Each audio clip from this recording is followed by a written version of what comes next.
우리가 보통 하나님을 여러 가지로 좀 정의를 합니다만은 인격적인 분이시다라고 얘기를 종종 합니다. 인격적이라고 할 때 거기 안에 담겨 있는 의미를 생각해 보면 뭔가 굉장히 많죠. 다양한 정의가 나오겠습니다만은 하나님은 어떤 기계적인 분이 아니시다, 기계가 아니다라고 하는 거는 당연히 인격적이다라고 하는 단어에 들어갑니다. 살아계신 분이시기 때문에 어떤 미지의 파워, 힘 이러한 것을 얘기하는 것이 아니죠. 인간이 마음대로 주무를 수 있는 분이 아니시다라고 얘기할 때 우리는 인격적인 분이시다라고 말을 합니다. 오늘 본문도 그렇습니다. 이 북이스라엘이 모종의 사건으로 아주 큰 위기를 맞이하게 됩니다. 이 엄청난 위기 앞에 백성들은 아주 감명 깊은 회개를 합니다. 굉장히 좋은 신앙 고백을 오늘 하게 되거든요. 누가 봐도 깔끔하고 완벽한 회개를 하나님 앞에 드립니다. 100점 만점에 100점인 고백을 이 북이스라엘 백성들이 합니다. 그런데 그 회개를, 그 신앙 고백을 들은 하나님께서는 반응이 영 좋지 않습니다. 그거를 안 듣겠다라고 말씀을 하시거든요. 이들의 회개를 받지 않겠다고 말씀하십니다. 그러면 하나님께서 왜 그렇게 말씀하시는지, 왜 이들의 회개를 거절하시는지를 오늘 보면 6장을 통해서 우리가 좀 보도록 하겠습니다. 계속해서 나눴다시피 호세아라고 하는 선지자는 북쪽 나라 북왕국 이스라엘 여로보암 2세라고 하는 왕이 활동할 때부터 그 사역을 시작했다라고 우리가 계속해서 살폈었죠. 이 여로보암 2세가 강력한 힘을 가진 왕으로 나라를 엄청난 최전성기를 구축했던 사람이었습니다. 근데 안타깝게도 이 사람이 죽은 뒤에 약 30년 동안 굉장히 많은 일들이 이 북이스라엘에 벌어지게 됩니다. 6명의 왕이 계속 교체가 돼요. 암살이 일어나는 식으로 4번의 왕이 암살을 당합니다. 그러니까 30년 동안 6명의 왕이 등극을 하는데 그중 4명이 암살 당하는 그러한 일들이 일어나게 됩니다. 그리고선 아수르라고 하는 국가에 의해서 멸망하게 됩니다.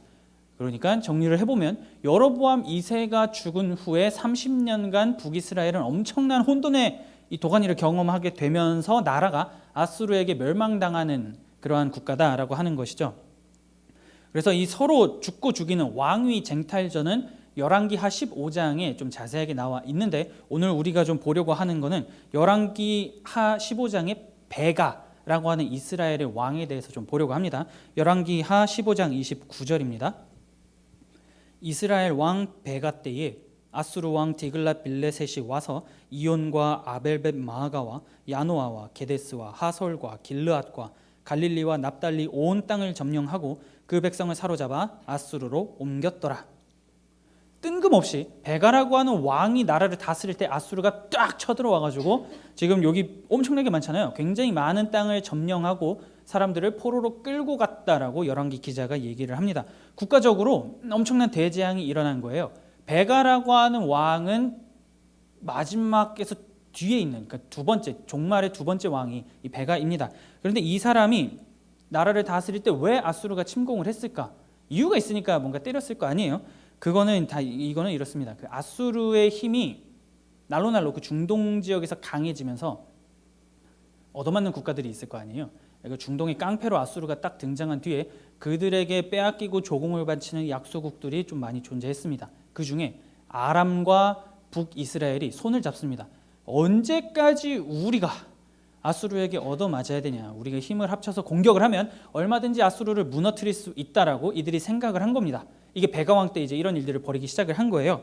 그러면서 이들이 누구에게도 함께 하자고 얘기하냐면 유다, 형제 국가잖아요. 이 남유다에 이스라엘이 사람을 보내면서 자네도 함께 합시다. 남유다도 우리와 함께 하면 아람, 북이스라엘, 남유다 세 국가가 아수르에게 맞서 싸울 수 있으니 충분히 이겨낼 수 있다라고 얘기를 합니다. 이 당시에 남유다의 왕은 아하스라는 사람이었습니다. 아하스가 굉장히 좀 나쁜 왕이었거든요. 굉장히 악한 왕이었다는 것은 미가 선지서를 통해서 우리가 좀 살펴봤었습니다. 그때 아하스가 딱 이 얘기를 듣고 싫은데 라고 얘기합니다. 왜 우리가 아수르에게 대항을 해야 하냐? 싫다, 니네끼리 싸워라 이렇게 얘기를 합니다. 그러니 어떻게 하겠습니까? 정보가 막 새나가잖아요. 아람과 북이스라엘이 그때부터 남유다를 침공을 하기 시작합니다. 두 국가가 군사력을 합쳐가지고 한쪽 국가를 치니까 당해낼 수가 없잖아요. 점점 남쪽이 밀리기 시작을 하는 거예요. 그러니 아하스 왕 입장에서 굉장히 두렵잖아요. 이러다가 진짜 나라가 전멸당하는 거 아닌가? 백성들이 다 죽는 거 아닌가? 우리 땅 다 뺏기는 거 아닌가? 이럴 때 그때 이사야 선지자라고 하는 사람이 딱 나타나가지고 왕이여 하나님께서 구해 주실 겁니다라고 말을 합니다. 얘기를 해줘요. 자, 그런데 아하스가 안 좋은 나쁜 왕이라고 말씀드렸죠.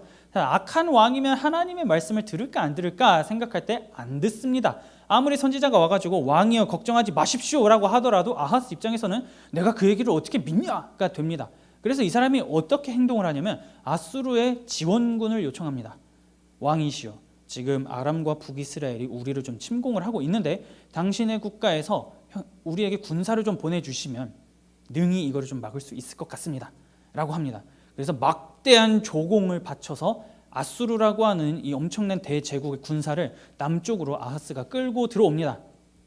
그래서 순식간에 2대2 싸움이 된 거예요.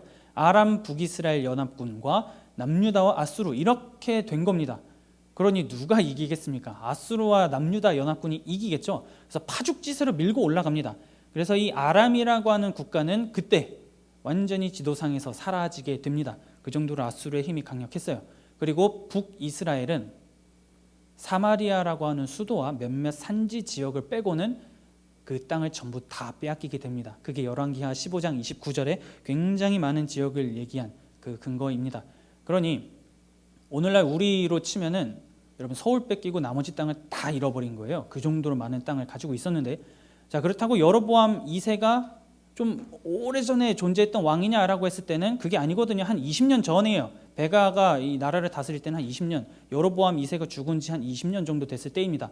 20년 만에 최전성기로 나라의 땅을 구축했다가 다 잃어버린 겁니다. 수도 빼고 다 잃어버린 거예요. 그러니 백성들이 왕이 어떻게 하겠습니까? 야, 이거 진짜 큰일 났다라고 생각을 하게 된 겁니다. 엄청난 위기가 찾아온 거예요. 20년이면 아직 여로보암 2세가 활동할 때, 나라를 다스릴 때 그 안에서 태평성대를 누리면서 살아갔던 사람들도 분명히 있었을 겁니다. 그러니 그 사람들의 입장에서 지금 나라 꼴을 돌아가는 걸 보니까 야, 이러다가 우리나라 완전히 없어지겠다라고 하는 경각심을 그들이 가지기 시작을 한 거죠. 그래서 그때의 급박함을 호세아 5장 8절이 이렇게 말을 합니다. 너희가 기브아에서 뿔라파를 불며 라마에서 나팔을 불며 벳아웬에서 외치기를 베냐민아 내 뒤를 쫓는다 할지어다. 이 호세아서 5장은 7절 정도까지는 제사장들에 대한 좀 비판을 다루고 있고, 이 5장 8절부터 이 북이스라엘이 땅을 계속해서 잃어버리는 그 전쟁 과정을 다룬 그런 내용이라고 할 수가 있습니다. 지금 급박하게 분위기가 바뀌면서 나라가 땅을 잃어버리고 있는 그 와중에, 그 배경에 오늘 호세아 6장이 이 안에 들어간다라고 하는 것이죠. 엄청난 이 국가적인 위기 속에 그제야 백성들은 딱 한 가지를 떠올리게 됩니다. 하나님을 찾아야겠다. 세상에 수도 남기고 다 뺏겼으니까요, 이제는 뭐 이판사판인 겁니다. 하나님을 찾아야만 우리에게 뭔가 길이 있겠구나라고 그들이 생각을 합니다. 여호와께 돌아가자라고 해요. 호세아 6장 1절입니다. 오라 우리가 여호와께 돌아가자. 여호와께서 우리를 찢으셨으나 도로 낫게 하실 것이요 우리를 치셨으나 싸매어 주실 것임이라. 상황을 잠깐 모면하기 위해서 입으로만 뻐끗뻐끗하는 회개인데, 내가 그거를 왜 받아가지고 너희의 상처를 내가 왜 아물게 해줘야 되냐라고 지금 하나님이 말씀을 하는 겁니다. 그러니 회개에 대한 하나님의 오늘의 이 응답이 믿는 사람들 입장에서는 굉장히 충격인 거예요.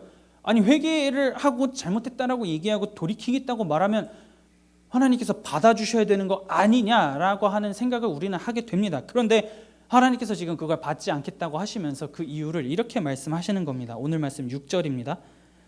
나는 인애를 원하고 제사를 원하지 아니하며 번제보다 하나님을 아는 것을 원하노라. 우리가 지난 시간에 이 백성이 지금 망해가는 이유는 나를 아는 지식이 없어서 그렇다, 하나님을 아는 지식이 없어서 이 백성이 망한다라고 하나님께서 말씀하셨습니다. 그거를 지금 다시 한번 강조하는 것이죠. 예배와 관련된 어떤 종교 의식보다, 기름진 제물보다, 막 모여가지고 외치는 회개에 대한 구호보다 정말로 하나님께서 원하셨던 건 하나님을 아는 지식으로 기반으로 한 인애, 곧 헤세드라고 하는 것을 원하셨다라고 하는 것을 우리가 오늘 이 본문을 통해서 보게 되는 겁니다. 그렇기 때문에 나는 나를 제대로 알지 못하는 채 드리는 제사보다, 내가 누구인지, 내가 무엇을 원하는지 알려고 하지도 않으면서 드리는 그 어떤 기도나 회개보다 나는 내가 누군지 아는 걸 더 원해라고 하나님께서 말씀을 하시는 거죠.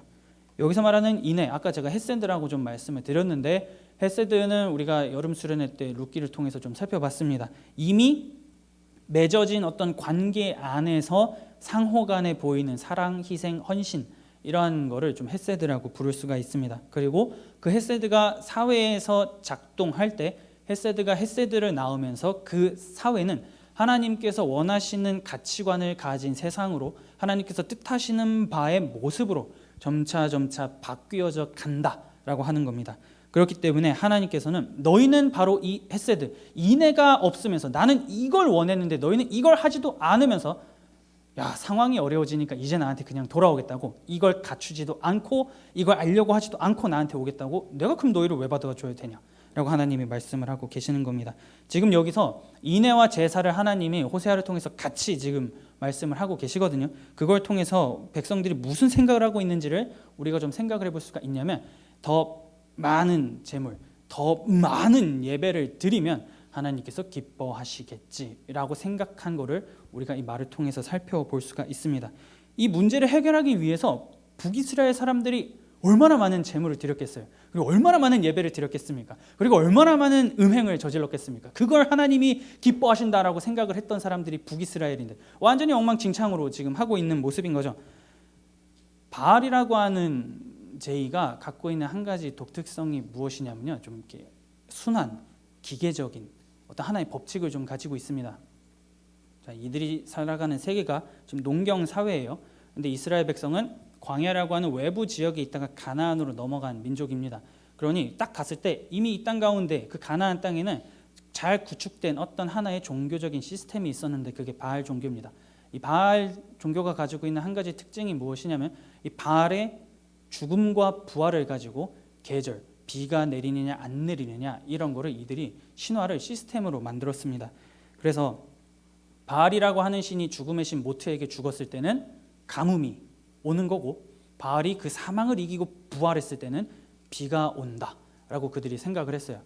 자, 그래서 1년이라고 하는 그 계절을 볼 때 비가 오는 날이 있고 비가 오지 않는 날이 있잖아요. 그거를 신화적으로 이들이 해석을 한 겁니다. 아, 비가 안 오면 바알이 죽었다. 딱 요맘때쯤에 바알이 죽더라고. 그리고 비가 내려요. 아, 그치, 이맘때쯤 요맘때쯤에 비가 내리니까 아, 이때쯤 바알이 부활하구나 라고 이들이 생각을 했습니다. 근데 이게 1년, 2년, 5년, 10년, 20년, 100년 이런 식으로 계속 흘러간다고 생각해 보세요.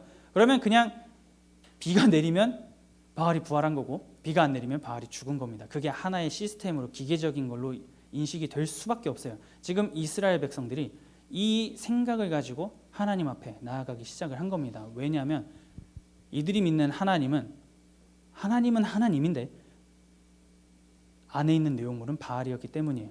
바알을 숭배하면서 우리는 하나님을 예배한다라고 한 자들이 이들이고, 하나님을 예배한다라고 하면서 바알을 예배하는 방법대로 하나님을 예배했던 자들이 북이스라엘의 백성들입니다. 그렇기 때문에 이 신화로 자연을 해석하려던 사람들의 시스템을 그대로 가지고 와서 A를 넣으면 B가 나와야 되는 게 맞지가 하나님한테 대입이 되는 겁니다. 그러니 더 많은 제사를 드리고 더 많은 제물을 드리고 더 많은 이것저것을 하면은 하나님께서 우리에게 당연히 무언가를 해주셔야 되는 거 아니냐라고 이들이 생각을 한 겁니다. 그렇기 때문에 혼합 종교인 상태로 오라 우리가 여호와께 돌아가자라고 하는 구호를 외치면서 하나님 앞에 나아간 겁니다. 그러니 더 많은 제의를 통해서 지금의 이 상황을 해결하겠다라고 하는 그들의 마음 가운데에 하나님이 원하시는 인애라고 하는 게, 헤세드라고 하는 게 도대체 어디 있습니까? 없는 겁니다. 자기들이 원하는 그 상, 자기들이 원하는 걸 받기 위해서 그냥 두 손 들고 우리가 좀 나가면 그냥 우리를 봐서라도 좀 뭐 해줘야 되는 거 아니냐, 우리가 이렇게 했는데 기브 앤 테이크가 되는 거 그렇게 돼야 되는 게 아니냐라고 지금 이스라엘 백성들은 생각을 하는 겁니다. 바알을 숭배할 때 그랬기 때문에 당연히 하나님도 그러셔야 합니다라고 하는 생각이 오늘의 이 백성들의 고백 가운데 나타난 겁니다. 그렇기 때문에 그들에게 하나님은 내가 요청할 때마다, 내가 필요할 때마다 나에게 도움을 즉각 줘야 하는 어떤 하인이나 도깨비 방망이 이런 존재, 그 이상도 이하도 아니었다라고 하는 것을 오늘의 이 호세아서에 나타난 백성들의 회개를 통해서 우리가 살펴볼 수 있는 겁니다. 그렇기 때문에 하나님께서는 나는 번제보다 제사보다 인애를 원한다, 나를 아는 걸 더 원해 라고 하나님께서 말씀을 하시는 겁니다. 예배보다 제사보다 제물보다 인애가 무엇인지를 삶에서 좀 보여주면 안 되겠냐라고 하나님께서 호세아를 통해서 호소하고 계시는 겁니다. 이들에게 인애가 없었다라고 하는 증거는 호세아 6장 7절 이하에 쫙 나옵니다. 뭔가 어떤 지명에서 어떤 지역에서 피가 막 흐르고 있다라고 하는 내용들이 나오죠. 여기서 무슨 일들이 일어났냐면 실수로 사람을 죽인 자, 이 당시에 내가 의도하지 않고 이제 모르고 깜빡하고 어쩌다가 실수로 어떤 사람을 죽였어요. 그러면 그 사람이 죽지 않기 위해서 도망칠 수 있는 구역이 있었습니다. 그게 도피성이라고 하는 제도예요. 하나님께서 만드셨거든요. 누군가 실수로 뭐 도끼질을 하다가 도끼가 부러져서 도끼날이 막 날아가서 어떤 사람을 죽였을 때 이건 의도하지 않은 죽임이기 때문에 그 사람이 도피성이라고 하는 곳으로 피하면 그는 그 시대 대제사장이 죽을 때까지는 그 성에서 안전하게 살 수 있다라고 하나님께서 말씀하신 제도가 도피성 제도입니다. 그러니 누군가가 사람을 죽였을 때 누군가가 도피성으로 들어오면 검증을 하는 거죠. 일부러 죽였냐, 실수로 죽였냐. 그래서 일부러 죽였다면은 거기서 이제 즉결 처분이 이루어지는 거고, 실수로 죽였다는 게 밝혀지면 그 성에서 두 다리 쫙 뻗고 안전하게 살 수 있던 것이 도피성 제도예요. 그런데 오늘 이 7절 이하에서 나오는 성읍들은 하나님께서 지정하신 도피성들입니다. 자, 부지 중에 실수로 살인을 저지른 자가 도피성으로 들어갔어요. 그랬더니 거기서 잘 알았습니다 하고 죽이는 겁니다. 이들이 죽지 않게 하기 위해서 그 증거를 뭐 확보하고 범인이 이 사람이 아니다 이 사람은 정말로 그렇게 일부러 죽인 것이 아니다라고 하는 거를 증명해야 하는 도피성이 그냥 사람을 막 죽이는 겁니다. 그리고 놀랍게도 제사장이 거기에 앞섰다라고 얘기해요. 미친 거죠. 제사장이 먼저 앞서가지고 도피성에서 사람들을 죽이면서 다녔던 것이 북이스라엘의 시절이었던 겁니다. 그러니 하나님께서 나는 제사보다 번제보다 내가 무엇을 원하는지 너희가 좀 더 알기를 원하는데 나는 그게 인애야. 나는 그게 헤세드야. 나는 너희의 삶에 이걸 좀 보고 싶어. 이게 없는 상황에서 나한테 돌아와가지고 나한테 살려달라고 해봤자 나보고 뭐 어쩌라는 거냐라고 지금 하나님께서 이 백성들에게 얘기를 하고 계시는 겁니다.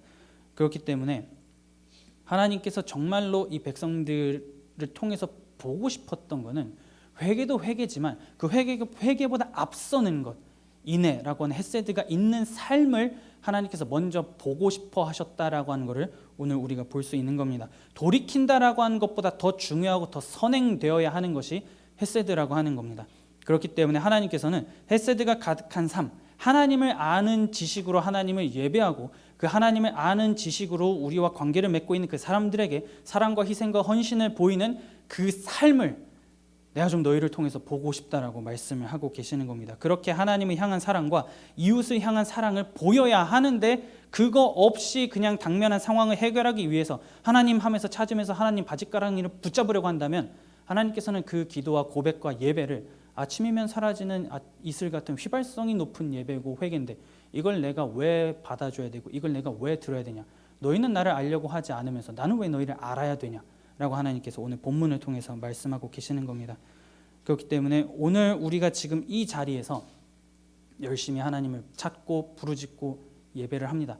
그리고 개개인, 여러분들 개개인이 가정에서 홀로 따로 경건 생활을 하는 분들도 있을 거예요. 근데 그 경건 생활을 하고 예배를 드리는 그 모든 상황 가운데에서 우리의 모습 속에, 우리의 내면 속에, 우리의 겉으로 드러나는 모든 활동 속에 하나님께서 오늘 이스라엘 백성들에게 말씀하신 인애가 없는 삶이라면, 하나님을 아는 지식을 추구하지 않는 삶이라면 과연 그 예배와 기도와 헌신을 하나님께서 어떻게 받으시겠는가라고 하는 것에 대한 생각을 오늘을 살아가는 우리는 굉장히 진지하게 해봐야 되는 겁니다. 그렇기 때문에 회개만이 그냥 돌아가면 알아서 해주시는 거 아닌가라고 하는 어쩌면 아니란 생각에 경종을 치는 것이 오늘 호세아 본문이라고 할 수가 있는 겁니다. 하나님께서 원하시는 삶을 사는 것이 선행되어야 하는 것, 그것이 하나님께서 진정으로 원하시는 그 백성을 통해서 보고 싶은 삶의 모습이라고 하는 겁니다. 우리의 예배, 우리의 회개, 우리의 헌금, 우리의 다양한 봉사활동들, 섬기는 활동들이 인애가 없다면 하나님께서는 나는 그것보다, 나는 너희의 예배보다, 너희의 회개보다, 너희의 섬김보다, 너희의 헌금보다 나는 인애가 가득한 삶을 좀 먼저 보고 싶다라는 말을 우리는 하나님으로부터 듣게 될 겁니다. 이 호세아가 활동하던 시기에 남쪽도 같은 문제로 굉장히 시끄럽습니다. 남쪽과 북쪽이 똑같은 문제로 계속 와글와글 거렸어요. 그래서 동시대에 활동했던 이 미가라고 하는 선지자가 6장 8절에서 동일하게 얘기를 했었습니다. 사람아, 주께서 선한 것이 무엇임을 내게 보이셨나니 여호와께서 내게 구하시는 것은 오직 정의를 행하며 인자를 사랑하며 겸손하게 내 하나님과 함께 행하는 것이 아니냐. 하나님을 찾고 예배하고 돌아가는 것, 그거에 대한 답은 생각보다 멀리 있지 않습니다. 인애라고 하는 것을 우리가 구하고 찾고자 할 때 우리는 그 답을 금방 찾을 수 있다라고 하는 겁니다. 그렇기 때문에 하나님을 사랑하고 하나님과 동행하기를 힘쓰면서 이 땅 가운데 우리가 할 수 있는 그 햇새들을 펼쳐내는 것, 그것이 오늘 하나님께서 우리에게 바라시는 하나님의 원하심입니다. 그래서 신명기 10장 12절이 이렇게 얘기합니다. 이스라엘아, 내 하나님 여호와께서 내게 요구하는 것이 무엇이냐? 곧 내 하나님 여호와를 경외하여 그의 모든 도를 행하고 그를 사랑하며 마음을 다하고 뜻을 다하여 내 하나님 여호와를 섬기고. 하나님을 사랑해야 된다라고 하고 하나님을 섬겨야 된다라고 말을 합니다. 그러니 이제는 우리들도 정말로 하나님께서 원하시는 것이 무엇인지를 이제는 기억합시다. 하나님께서 우리의 예배보다 앞서서 선행되어서 받고자 하시는 것이 무엇인지 이제는 잊어버리지 맙시다. 그래서 어떤 수많은 종교적 헌신이라 할지라도 이게 굉장히 아무리 많이 하고 열심히 막 주일에 수시간을 여기다 바친다 할지라도 우리의 마음속에, 우리의 행동 속에, 우리의 믿음 속에 햇새드라는 것이 없다면 결국에는 아침 이슬이다, 별거 없다라고 하나님이 말씀하신다라고 하는 것을 기억을 하면서 우리가 인애라고 하는 것, 햇새드라고 하는 것을 가져야 된다라고 하는 그 막중한 책임감을 가지고 살아갈 수 있으면 좋겠습니다. 그렇다고 회개를 별 볼 일 없는 걸로 보는 게 아닙니다. 오늘의 본문은 이스라엘 백성들이 너무나도 분명하게 하나님을 정확하게 제대로 찾았어요. 제대로 찾고 하나님이 어떤 분이신지를 고백을 했으나 그들의 삶 가운데 인애가 없었다는 것이 중요한 겁니다. 그렇기 때문에 우리가 하나님 앞에 돌아가고자 할 때에 그냥 돌아가기보다 우리의 삶의 모습, 삶의 자리를 먼저 한 번 더 점검하고 나의 삶 가운데, 나의 믿음 가운데에는 정말로 하나님이 오늘 본문 가운데 원하시는 그 인애, 헷세드라고 하는 것이 있는가라고 하는 것을 점검하면서 우리의 삶을 돌아보면서 오라 우리가 여호와께 돌아가자. 그때 그 마음을 가지고 하나님께 돌아가면 하나님은 우리를 낫게 하여 주실 것이고 그 낫게 하여 주시는 그 마음을 가지고 하나님을 힘써 알자라고 하는 고백을 할 수 있는, 인애를 가지고 이 고백을 평생토록 하며 살아나갈 수 있는, 그래서 하나님을 아는 그 지식으로 바르게 성장하여서 정말로 너희는 내가 원하는 그 모습을, 원하는 그것을 가지기 위해서, 그것을 이루기 위해서, 구현하기 위해서 치열하게 살아가고 있구나 라고 하는 그 하나님의 칭찬, 하나님의 평가, 하나님의 마음을 알아갈 수 있는 저와 여러분들이 될 수 있기를 마음 다해 축복합니다.